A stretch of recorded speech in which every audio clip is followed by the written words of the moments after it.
অসম কারো একার নয়, কোনো একজন লোক বা তার পরিবারের নয়। অসম সবার, হিংসা ঘৃণার কোনো স্থান নেই এখানে। বৃহত্তর অসম গড়ার লক্ষ্যে কাজ করে যাচ্ছে কংগ্রেস। নতুন বছরে এক নয়া অসম গড়ার সংকল্প কংগ্রেসের। নাম না নিলেও তার নিশানায় যে মুখ্যমন্ত্রী, এটা আর বলার অপেক্ষা রাখে না। মুখ্যমন্ত্রীর কেন্দ্রে দাঁড়িয়েই রবিবার এভাবেই হিমন্ত বিশ্ব শর্মাকে টার্গেট করে নেন প্রদেশ কংগ্রেস সভাপতি গৌরব গগৈ। অসম কোনো এজনৰ নহয়, এজন বিশেষ ব্যক্তিৰ নহয়, এজন বিশেষ পৰিবাৰৰ নহয়, এজন বিশেষ ঘৰৰ নহয়, এজন বিশেষ ঘৰৰ ল'ৰাৰ বাবে নহয়, সকলোৰে যে অসম, এনেকুৱা এখন নতুন বৰ অসম আমি গঢ় দিবলৈ ৰাইজৰ মাজত সাজু, পবিত্ৰ সাজুলৈ আমি আজি মানুহৰ মাজত সোমাবলৈ সক্ষম হৈছোঁ।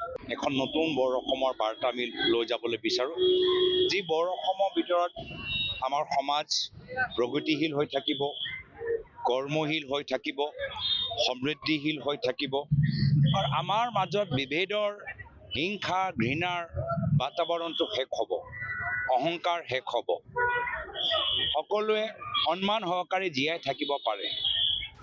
এখানেই শেষ নয়, শুয়ালকুচির মাটিতে দাঁড়িয়ে এআইইউডিএফ সুপ্রিমো বদরুদ্দিন আজমলকেও এক হাত নেন গৌরব। আবোল তাবোল মন্তব্য করে কংগ্রেসের কাছাকাছি ঘেঁষতে চাইছেন আজমল। পরোক্ষভাবে কংগ্রেসকে মিত্রতায় যেতে বাধ্য করতে চাইছেন আজমল।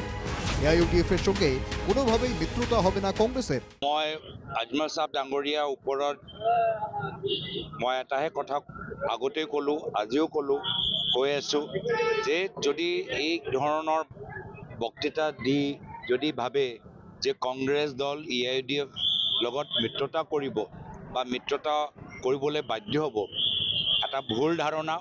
কংগ্ৰেছ আৰু এআইইউডিএফ দলৰ মাজত কেতিয়াও মিত্ৰতা নহয়। প্রতিটি কেন্দ্রে একাধিক প্রার্থী প্রত্যাশী থাকায় চূড়ান্ত প্রার্থী তালিকা তৈরি করতে সমস্যায় মুখে পড়েছে কংগ্রেসও। এ প্রসঙ্গ আসলে গৌরবের স্পষ্টীকরণ। প্রার্থী তালিকা চূড়ান্ত করতেই গড়া হয়েছে স্ক্রিনিং কমিটি।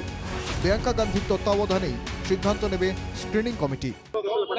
সেইকাৰণে স্ক্ৰিনিং কমিটি গঠন কৰা গৈছেতো, যিহেতু প্ৰতিটো সমষ্টিৰ পৰা আমাৰ বিভিন্ন মানুহ কংগ্ৰেছ দলৰ প্ৰাৰ্থী হ'বলৈ ইচ্ছা প্ৰকাশ কৰিছে। সেইকাৰণে এটা আমাৰ দলৰ প্ৰক্ৰিয়াৰ মাজত স্ক্ৰিনিং কমিটি দিয়া গৈছে, যি কমিটিৰ সভানেত্ৰী প্ৰিয়ংকা গান্ধী ডাঙৰীয়ানী হ'বলৈ গৈ আছে। শনিবার নলবাড়ি মুকালমুয়ায় বরক্ষেত্রী ঘুরে বেড়ান গৌরব। রবিবার হাজো শুয়ালকুচিতেও গৌরবের সভায় অবিশ্বাস্য জনস্রোত। তার নিজেরই কেন্দ্রে গৌরবের জন্য জনসমর্থনের এই ভিড় দেখেই কি তাহলে বারবার প্রতিবার প্রদেশ কংগ্রেস সভাপতিকেই টার্গেট করে নিচ্ছেন মুখ্যমন্ত্রী? Bureau report, NK TV Bangla.